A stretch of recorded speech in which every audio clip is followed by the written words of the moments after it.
isso que eu acho que é muito importante a gente elaborar o nosso curso mesmo, Ramiro. Isso aí é responsabilidade. Com certeza, com certeza. Eu acho que é importante também a gente pensar em algo realmente que vá somar para as pessoas. Eu acho que não simplesmente um curso, mas sim uma formação, algo mais contínuo, uma comunidade, algo que realmente possa ter uma troca de experiência entre os profissionais, possa ter uma troca de informações. A área da saúde ela é conhecida como a zero conhecimento em gestão, marketing e vendas. Eu acho que a área da saúde em geral. Então, até quando tu fala assim, tem que entregar o máximo no atendimento, tem que poder dar o máximo pro paciente, entregar mais do que não é só uma massagem. Isso tudo assim, eu acho que é o mínimo que o profissional tem que fazer.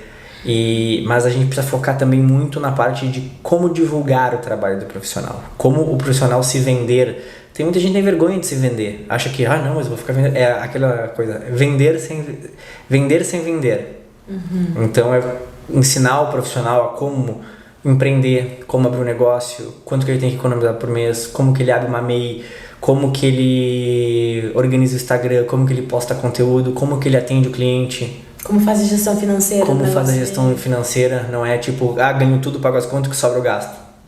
Infelizmente, esse é a realidade de muita gente no Brasil. Eu acho que a pandemia ensinou isso a muitos empreendedores que foram pegos de surpresa.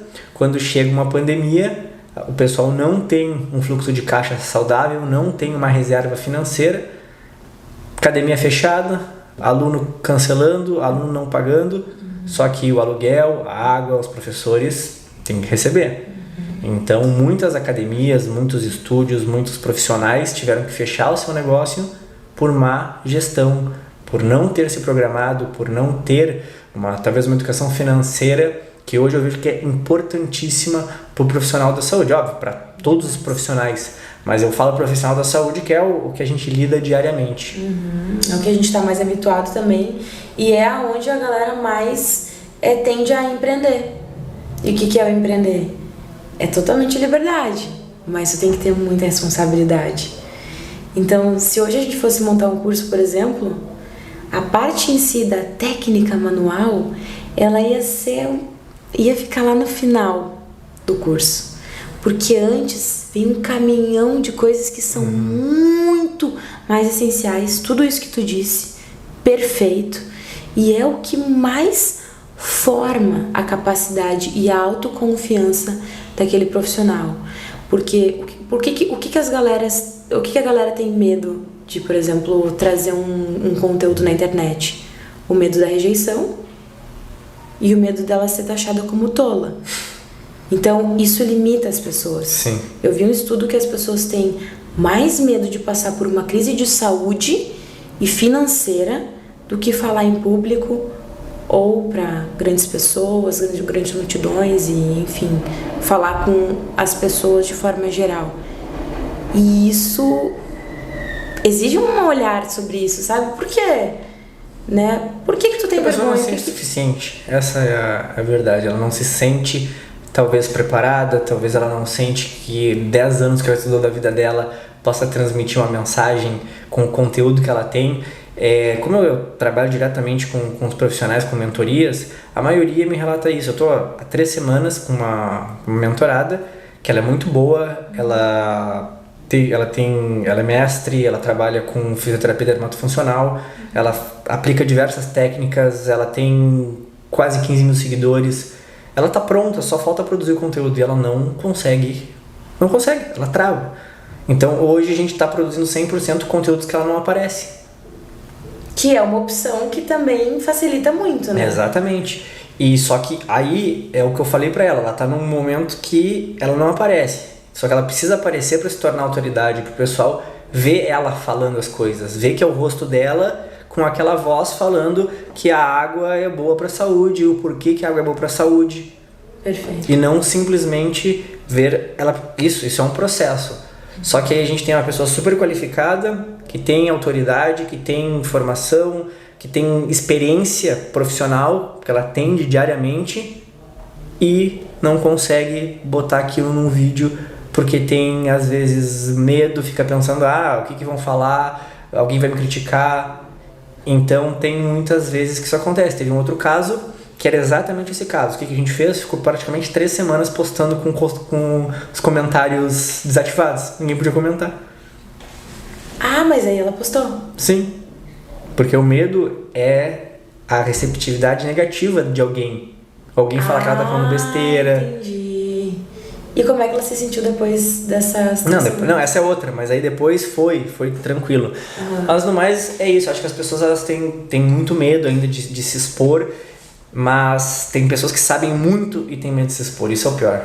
Esse é o pior. E aí, desculpa, mas tem um monte de gente que fala um monte de besteira e isso eu sempre falo, tem essa pessoa aqui, não faz nada da vida, fala um monte de besteira, tem 500 mil seguidores, tá milionário, tu tá aí matando o cachorro a grito, quem dizer minha mãe.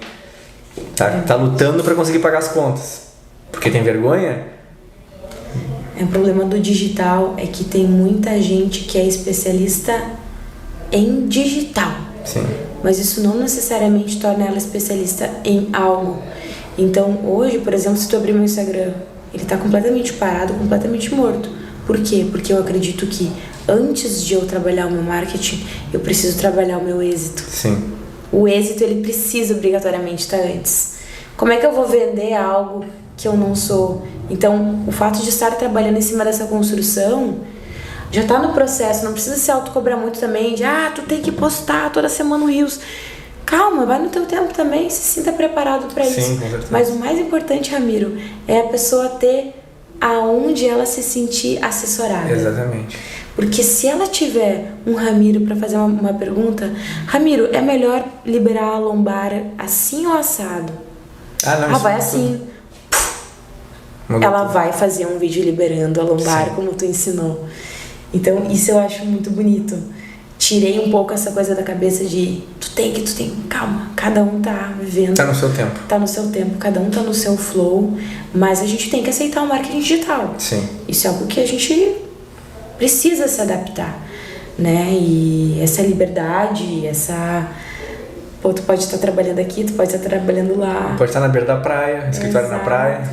Então é muito mais fácil a gente entender as regras do jogo e jogar ele do que ficar relutando. Eu fiquei um mês sem Instagram, beleza, foi legal, descansei um pouco a mente, mas não é por aí. Tem que aprender a lidar com ele. Eu vi uma frase do Felipe Tito que ele fala no podcast de marketing, que ele diz assim que o Instagram ele é como se fosse uma criança mimada. Não é ali uma vez, não, é todo dia um pouquinho. E essa mesma constância, Ramiro, é a constância dos treinos, é a constância da leitura. Então, tudo é treino. Tudo é treino e tudo é possível.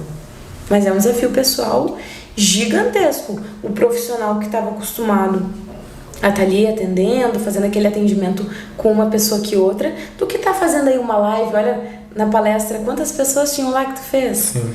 Né? Então isso te dá um preparo que tu te sente mais autoconfiante também. E isso é muito bom para quem tá cuidando das pessoas. Com certeza. Nossa. Muito bom.